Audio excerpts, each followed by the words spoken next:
5 biji, 10 biji ini buat si fulan, si fulan, si fulan kelar. Nah, kebanyakan Iya, kita kan maunya kan beli instan, betul, tahu-tahu langsung beres gitu loh. Nah, itu yang betul. repot. Karena, ya Dan gitulah masalah yang ngolah kayak aku. barang aja. Masalah ngolah barang aja. Kita misalkan beli 15 juta. Barangnya biasa. Kita olah jadi bagus.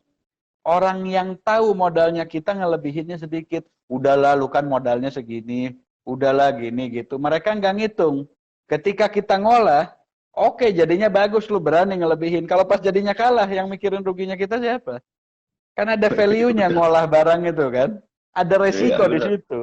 Kalau kita Itu mau tapi untung dikit, kita beli barang jadi, nggak beli barang olahan. Kan gitu. iya benar. Itu kebanyakan kemarin ya.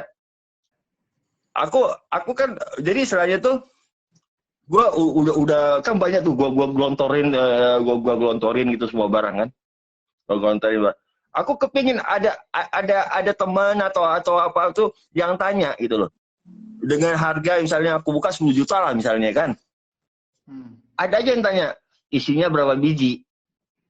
Kan gitu. Tapi belum pernah ada yang ketemu. Karena apa? Kalau dia tanya isinya ada berapa biji, dia pasti ambil. Karena langsung hitung-hitungan. Ya, kalkulatornya langsung, waduh sekian piece, satu piece-nya gue bisa jual berapa? Easy. Ya ini kan Tapi sebenarnya kan. Easy. tapi mungkin gini Mas, mungkin gini ya. Kan ada orang yang memang dia concernnya dia pengen apa dagangannya itu barang-barang quality, ada yang quantity ya.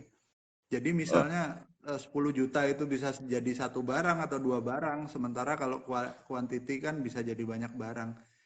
Tergantung orangnya, dia mau ngambil segmen yang mana gitu loh. Kalau orang-orang yang Betul. main quality disuruh ngambil quantity, rasanya sih nggak mau ya. Mereka Betul, orang-orang yang susah. nggak mau repot gitu loh. Betul, susah. Tapi seperti Mas Fadli bilang, dia posting dari sekian banyak yang lihat, gak ada satupun yang nanya. Masa sih dari sekian banyak yang lihat, gak ada yang pemain quantity, semuanya pemain quality? Kemana itu yang pemain quantity, kenapa dia nggak nanya? Kan itu yang jadi pertanyaan. Gitu.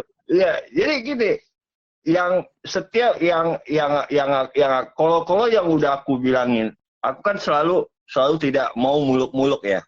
Jadi kalau misalnya aku bilangin haki 30%, haki kayak gitu. Jadi kan ada pembagiannya, ada pembagiannya persenan-persenannya kan. Jadi setiap lot itu tidak mungkin kelas 2, kelas 3 semua. Pasti ada satu. Pasti ada satu. Dia memang udah hukum pasar kayak gitu. Ya. Dia Kalau satu tidak lot mungkin. bagus semua, yang jelek mau dibuang kemana kan gitu. Betul. Jadi dia tidak ada yang istilahnya harus setiap yang aku posting yang untuk khusus untuk pedagang itu hitungannya cuan sekarang semua. Memang Dan perlu sebenarnya modal gede. high quality 30% itu bagus loh Mas. Rata-rata tuh Oh, paling bukan. 15-20%. 30% itu bagus loh. Di lot itu kita dapat 30% itu bagus. Bagus loh. Bukannya. Jadi kan Kita dengan kalau high bicara quality. lot kecil aja, misalkan lot 20 biji, high quality-nya paling 3, 4 top. Ya kan? Ya ini kayak kemarin yang aku jual lot gitu kan. Gitu loh. Yang aku jual lot Burma, lot Mozambik, lot campuran gitu loh. Jadi kalau dia hitung berapa biji gitu kan, berapa biji, itu gua rasa ya itu dengan modalnya aja satu biji berarti 110 perak, 110.000 satu biji. Lu bayangin ruby Mozambik, ya kan, ruby Mozambik yang merah-merah cherry, bersih, clean, cuma modal kebocon doang, ya kan, segede-gede jengkol, cuma modal 150, apa nggak cuan sekarung? Ya. Ya kan, cuan sekarung, cuman tidak ada. Akhirnya Masalahnya apa? mampu nggak mereka Jual memainkannya lagi. kan itu aja. Ya, mereka nggak jadi ya terpaksa lepas lagi ke orang luar gitu loh. Jadi yang beli juga orang-orang di situ-situ juga gitu loh. Ya. Terus kayak kemarin minggu kemarin gitu kan. Gue lagi duduk. Ini loh. Gue lagi duduk meja itu kan biasa di tempat gue tuh. Lo tau nggak? yang datang Glassfield satu pickup. Aku yang datang satu pickup satu pickup berkarung-karung dan itu bukan sebulan sekali. Oh, iya, itu seminggu bisa 2-3 kali datang satu pickup dan habis. Gitu kan? Habis. Marketnya luar, kita yang kadang-kadang mengecilkan market kita sendiri. Makanya banyak pedagang yang jaringannya nggak kebuka-kebuka. Karena untuk dapat customer, lu harus ada penyediaan barang. Lu nggak berani nyediain barang, gimana mau dapat customer?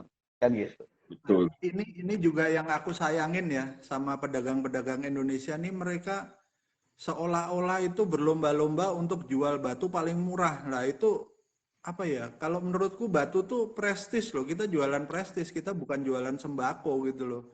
Jadi ya kalau sekedar nyari untuk jual batu lebih murah, nyari pasar selama dia untung ya itu sah-sah aja. Cuman istilahnya kalau memurahkan batu untuk ngerusak pasaran, cari nama, itu yang lucu. Nah iya, misalnya kamu Arsat jual safir 1 juta. Nah, terus dengan barang yang sama, pedagang lain bilang, dapat harga dari Arsat berapa? 1 juta, udah lewat saya aja 900. Kan kayak gitu kan kurang ajar. Banyak yang gitu. seperti itu. Ya. Banyak yang seperti itulah yang namanya kan kita itu masih bersifat spekulan. Kita itu masih, teman-teman kita ini banyakan masih bersifat spekulan. Terus keduanya, kita itu masih menganggap batu ini hobi gitu loh, ya kan? Padahal investasi juga loh. Ya sekarang yang kayak aku tulis status kemarin gitu loh, ya kan? Daripada beli batu mahal, mendingan beli beras, ya kan? Iya. Tapi aku jual batu untuk beli beras juga.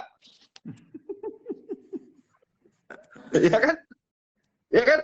Jadi kalau mindsetnya masih hobi, bukan untuk investasi, bukan untuk style, bukan untuk pekerjaan, ya kayak gini terus, gitu loh. Kayak gini terus. Ya contoh satu lagi aku bilangin. Kita di Indonesia gini nih, kita di Indonesia, market kita itu sebenarnya dengan luas wilayah kita udah menang kemana-mana, ya kan? Sekarang kita berbicara di Indonesia aja, berapa banyak sih pedagang Indonesia yang udah kelilingin satu Indonesia buat dagang? Nah itu satu belum. Habis itu kalau mindsetnya tukang batu cuma hobi, ya yang nggak bakalan jalan, ya kayak gini terus, layu. Maksudnya dibilangin rame enggak, dibilangin nggak rame, dibilangin sepi juga rame, ya kan? Ya intinya kan selama masih berjalan itu berarti masih ada peminat, masih ada supply and demand, jalan terus kok. Kayak kita kayak di nggak usah jauh-jauh, atau pasar Rawabening atau pasar Kayon. Ada bos Surabaya nontonannya, bos Denny Mesa. Atau pasar di mana? Kan kita nggak pernah lihat ibu-ibu bawa batu. Ya, jarang sekali. Ya. Di Indonesia ada paling 1-2%. Di luar banyak. Satu. Nah, lu bayangin nggak kalau ibu-ibu tuh bermindset itu hobi? Kan nggak mungkin, kan lucu. Lucu. Nah, jadi kalau kadang-kadang kalau ada teman yang bilang, wah ini hobi, kadang-kadang aku merasa jangan dijadikan hobi. Kalau hobi itu kan bisa bosan. Yang namanya hobi itu bosan. Jadikan satu pekerjaan coba. Ya.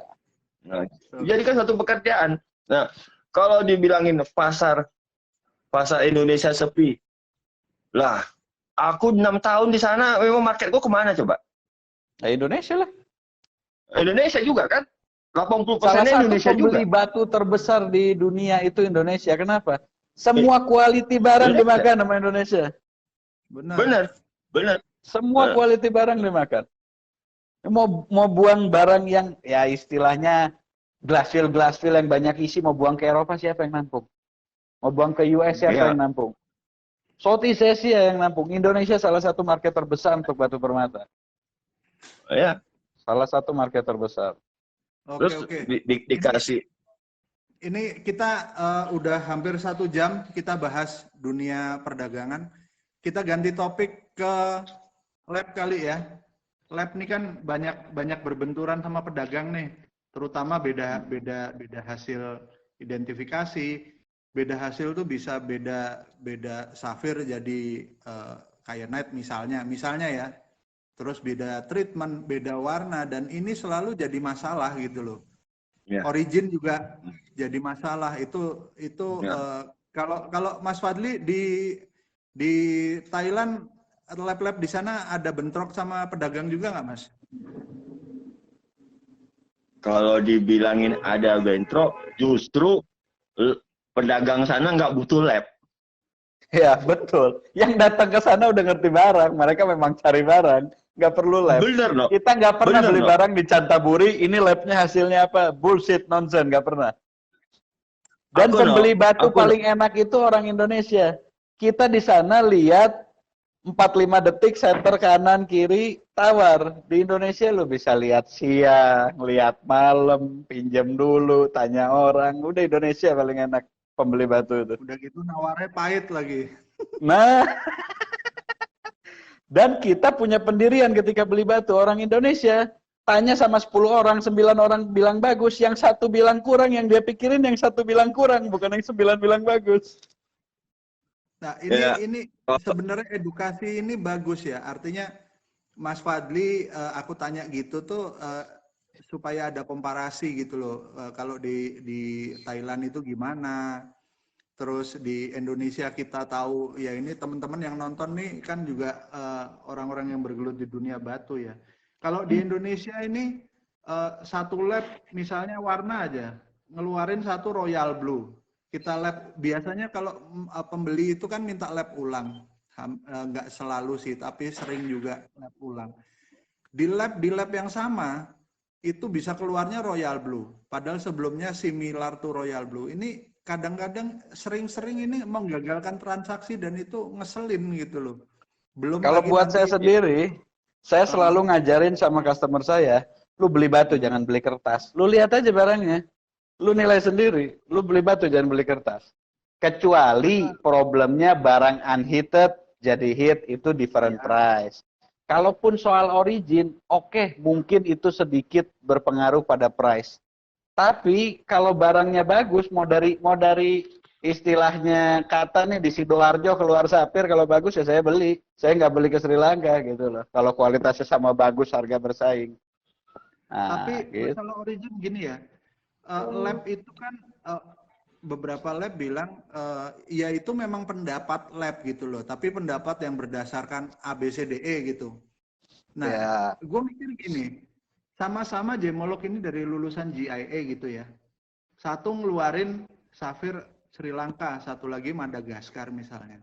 Ini semuanya kan ngakunya berdasarkan penelitian. Origin itu by opinion. Origin itu by opinion, mutlak. Benar, makanya itu. Saya belum pernah ada satu alat yang ini buat ngecek ini keluarnya originnya apa. Itu pasti by opinion. Karakteristik barang ini biasanya gimana. Yang paling simpel biasanya kalau safir ngandung hijau berarti Afrika. Memang di Sri Lanka nggak ada. Di Afrika pun yang mengandung violetis kayak barang Sri Lanka ya ada. Jadi semua by opinion. Nah makanya kayak misalnya ya ruby-ruby songkea itu.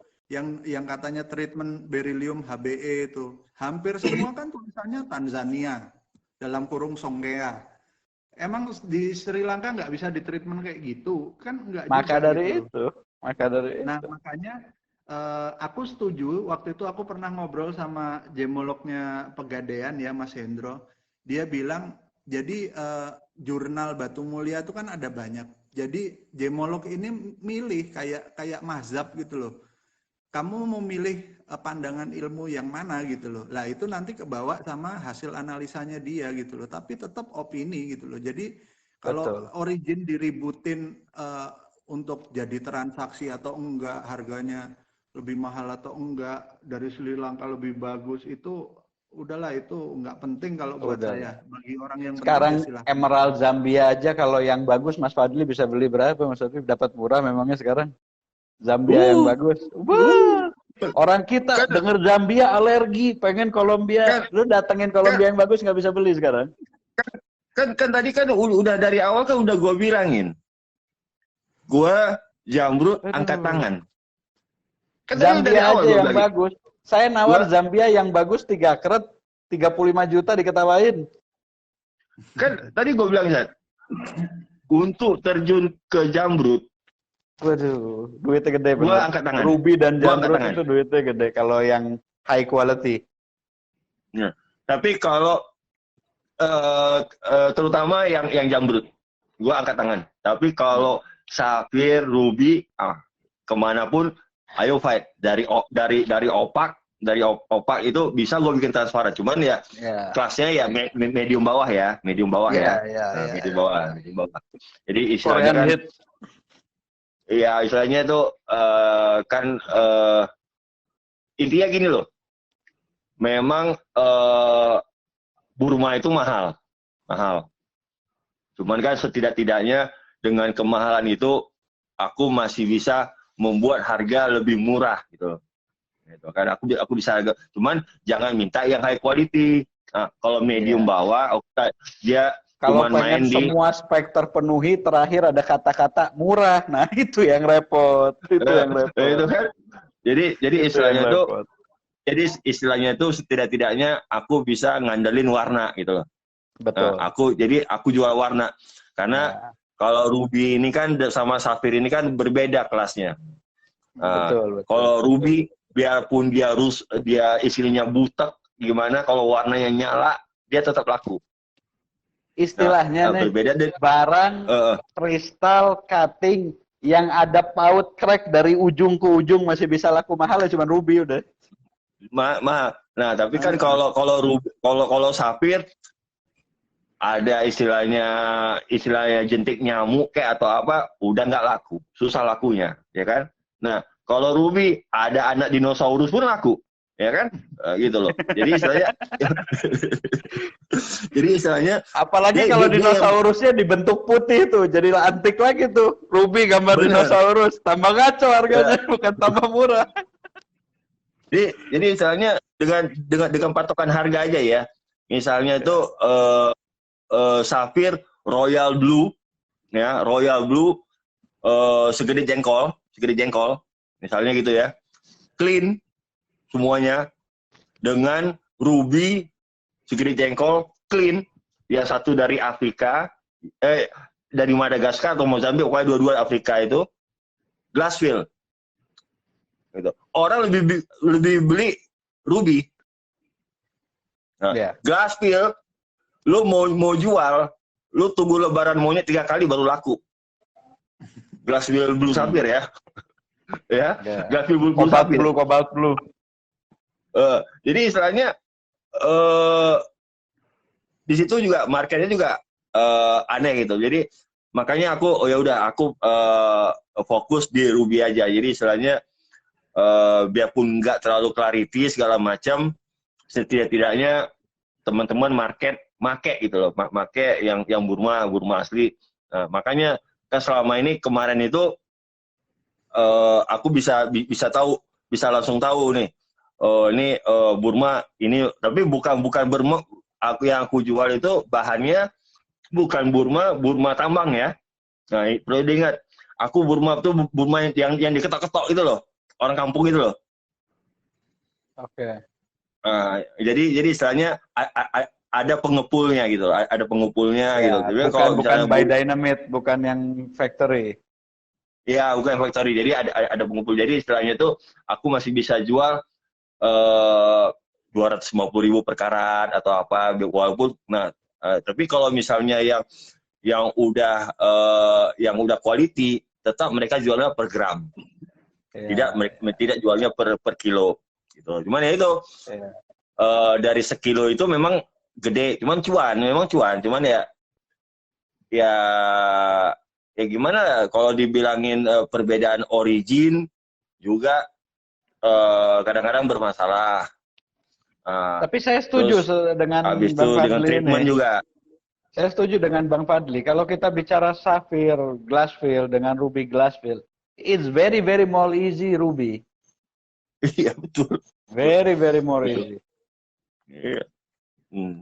Iya, jadi kalau habis itu masalah origin. Nah, makanya kemarin itu kan, jadi selama ini aku tuh bisa langsung membedakan, oh ini Burma, oh ini Mozambik, oh ini gini, oh ini aku bisa langsung membedakan.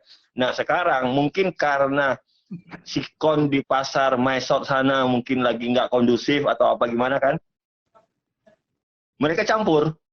Nah, Mereka campur. Makanya selama beberapa minggu ini aku udah pakai teropong lagi gitu loh. Gitu. Aku udah pakai teropong. Kalau aku nggak pakai teropong, aku udah nggak bisa bedain, nggak bisa bedain. Gitu. Karena, Seratnya. dari kalau Burma kan tetap dari khasnya kelihatan kalau kita pakai teropong. ya dari serat Burmanya, terus dari pecahannya gitu. Karena gini, pecahan Burma itu memang pecah. Rafnya memang pecah. Rafnya memang pecah. Karena dia tapi kan pelepah-pelepah itunya apa, garis pelepahnya tuh kan lebar. Makanya Burma tuh sangat rentan kan. Iya, jadi misalnya, nah kalau misalnya kena yang Afrika itu sama Burma itu walaupun diaduk sedemikian rupa, tetap berbeda karena Afrika itu dia bijian. Afrika itu mereka tidak mengetok, mereka mencangkul. Yeah. Istilah mereka mencangkul, makanya dia dapat bulat-bulat ya kan. Dia dapat bentuknya hexagonal semua gitu. Tapi kan kalau Burma ada yang lonjong, ada yang belepotan. Yang dibilangin kena dapat yang hexagonal, yang udah berbentuk hexagonal, dia bilangin Burma. Itu dia mau korek tanah berapa puluh meter ke dalam tanah dapatnya.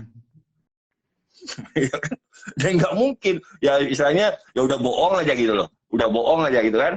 Iya. Nah, terus dari warna juga, dari segi warna juga langsung kelihatan, dari segi warna juga kelihatan.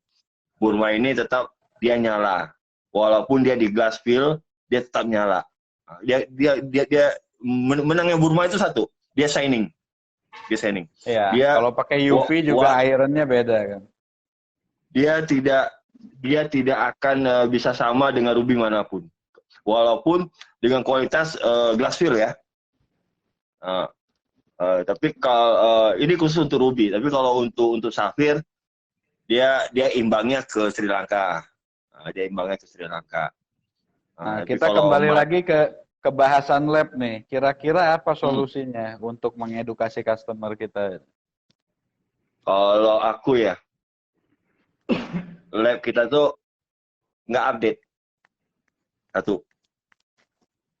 Terus terang, kalau aku bilangin, selama aku main Ruby, yang bisa ngimbangin produk aku, yang bisa ada tulisannya TE1, TE2, TE3 itu cuman di Sky. Ya, di Sky. Pak Nugroho. Jadi istilahnya aku cuma sama dia ya, aku yang istilahnya yang bisa. Dan selama yang aku tahu, berapa kali produk aku masuk ke tempat lain, keluarnya Glassfield. Lu bayangin aja, gua udah makan asap, udah makan kimia, udah makan asap borak, tiba-tiba dikatain Glassfield, sakit hati nggak? Kalau Glassfield ya oke. Cuman masalahnya banyak juga customer kita yang tidak teredukasi dengan treatment lab itu maksudnya apa. Benar. Itu benar. Itu. Seperti contohnya ada lab yang tulis HC. HC-nya satu lab itu, dia mengklasifikasikan bahwa yang glass fill, yang boraks, yang bismuth, semua dijadikan satu. Cuman customer kita ketika lihat HC, otaknya udah langsung ke glass fill. Dia nggak bertanya kepada si lab-nya itu, ini HC-nya apa maksudnya? Bismuth kah, boraks kah? Ada yang seperti itu. Iya. Karena kan kalau aku kan nggak ada mikroskop. Aku nggak ada mikroskop. Ya. Bubble HC, HA itu kan borak itu kan mirip, cuman beda. Iya, mirip cuma beda. Beda. Kalau bubble HA itu dia tetap kayak buih air ludah gitu ya. Buihnya itu kecil-kecil, gumpal-gumpal putih Dan lonjong bentuknya. lonjong. Nah, jadi istilahnya pertama lab yang lain untuk produk aku sendiri ya, belum pernah aku dapetin HA atau yang mereka bilang HA. Belum pernah. Aku bilangin, aduh gimana nih caranya nih, gimana. Terus kalau aku komplain gini-gini, disamain. HC, gini HA. Dari pembakaran aja udah beda. Ya kan? Pembakaran aja udah beda. Chemicalnya juga beda. Kayak mana mau disamain? Makanya lab-lab di Indonesia ini harusnya ada standarisasi, semua lab itu sama. Bahwa ini treatment. Jangan ada yang bikin komen tersendiri untuk setiap lab. Itu sebenarnya. Kalau soal perkara warna, beda manusia, beda mata. Itu sulit lah kalau perkara warna. Benar. Ya. Kita lihat hari ini menurut kita royal, 5 tahun lagi kita udah tua mata kita kalah, atau kita nambah minus, kita lihatnya aja bisa beda kalau color. Cuman kalau untuk penjelasan treatment itu harusnya ada penyetaraan semua lab gitu loh. Jadi customer tuh nggak bingung di lab ini ditulisnya apa, di lab ini ditulisnya apa, di lab ini ditulisnya apa. Bikin pakem gitu loh satu. Kalau lab di Indonesia ngeluarin ini. Jangan punya nama treatment masing-masing setiap lab. Nah, ini aku bisa cerita dikit ya. Jadi untuk standarisasi hasil identifikasi batu mulia itu, aku sebenarnya udah menginisiasi dari tahun 2014. Waktu itu banyak lab yang jadi waktu itu pas zaman waktu awal booming berarti ya. Pameran di Blok M Mall. Di Blok M Mall, aku ngundang yang datang tuh dari AGL, Mbak Marni datang, Adam sama Mas Jesse almarhum datang, Nafid juga datang, Pak Yulian, Pak Nugroho, Mas Hendro, Jemeluk itu datang. Nah, susah bro. Jadi waktu itu kita udah menginisiasi ada asosiasi lab untuk Indonesia. Udah kepilih waktu itu ketuanya Pak Nugroho, sampai sekarang nggak jalan. Itu agak menyedihkan. Padahal kita tuh pengennya gini loh, kita tuh sebagai pengguna jasa lab itu pengennya itu ya, andai kata di lab di satu tempat keluarnya A, ya harusnya kan di tempat lain juga keluarnya A gitu loh. Nah, tinggal kita mau milih aja gitu loh. Misalnya lab. Ya sebenarnya kalau untuk keluar hasilnya sama itu agak sulit karena punya pemahaman masing-masing menurut hasil pemeriksaan mereka sendiri. Cuman maksudnya kan harusnya jangan di lab A kalau misalkan hit beryllium, ada yang tulis HB, ada yang tulis HBE, ada yang tulis TE apa, ada yang tulis, pembeli ini bingung gitu loh. Harusnya dibikin sama semua lab di Indonesia tuh. Apa pakainya? Iya. Apa gitu loh. Kalau soal hasilnya itu terserah hasil pemeriksaan deh, minimal apa tanda treatmentnya tuh sama setiap lab. Jadi nggak bingung. Kalau di lab ini maksudnya apa? Kalau di lab ini maksudnya apa? Bingung. Tidak ada kesetaraan. Tapi kalau itu mungkin kan ada yang sekolahnya di GIA, ada yang di AIGS, ada yang di SSE dan yang lain-lain.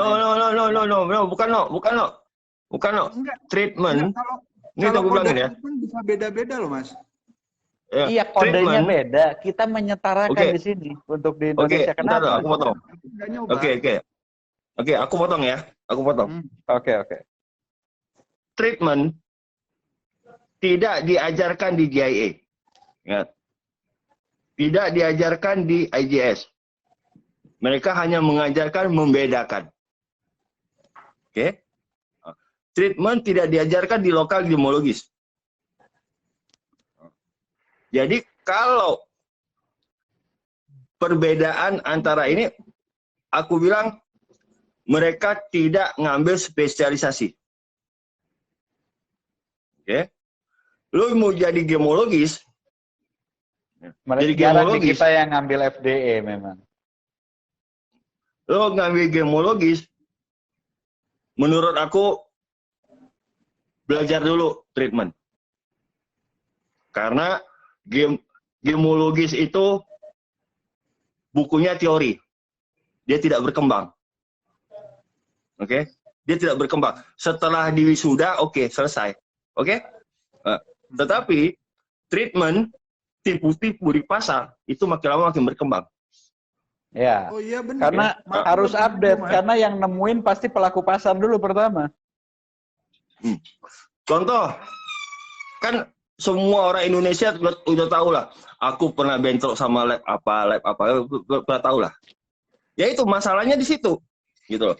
Lu bisa bayangin nggak? Ruby opak, gua bakar sampai 4 bulan. Jadi transulen.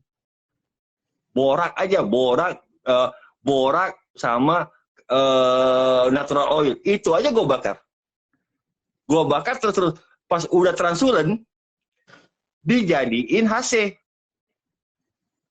Sakit nggak? Ya sakit. Jadi gimana coba? Nah, masuk ke Sky. Jadinya TE3. Ya wajar TE3 karena apa? Penuh dengan borak dalamnya. Aku juga nggak, udah bener apa yang aku bikin betul, gitu loh. Nah, dan yang kedua itu yang belajar di dapur, yang belajar chemical, yang aku tahu cuma 2 lab kok. Skylab sama AGL. Yang belajar chemical ya. Ke Temelis. Jadi kalau itu info entah benar entah enggak aku nggak tahu, itu info aja. Nah, jadi kalau dari lab aja, lu beli Yellow Sapphire Thailand Bang Kaca, ya kan? Lu masukin ke Sky, pasti keluarnya TE. Ya, yang kuning ya. Coba lu masukin ke lab lain. HB. Coba. Dasarnya dari mana? Dasarnya dari mana? Oh, ini berdasarkan pengalaman ya. Ya nggak bisa gitulah. Pengalaman bikin atau pengalaman apa? Cuma pengalaman teori. Ya nggak bisa begitu. Jadi, iya. Jadi kalau untuk yang diklaim sama lab-lab itu kan mereka menentukan identifikasi batu itu kan berdasarkan ini. Lah ini kan kita nggak bisa nilai ya. Kita bukan gemolog gitu loh. Kita tidak bisa mengomentari sesuatu yang kita tidak tahu kan itu. Intinya kan itu. Kayak Mas Fadli tadi bilang orang tidak belajar treatment, kenapa mengomentari tentang treatment kan gitu kan Mas? Iya. Jadi istilahnya kan aku bilangin gemologis. Ya, gemologis. Kalau di titel dokter, cuma dokter umum. Ini titel dokter loh ya. Dia cuma dokter umum.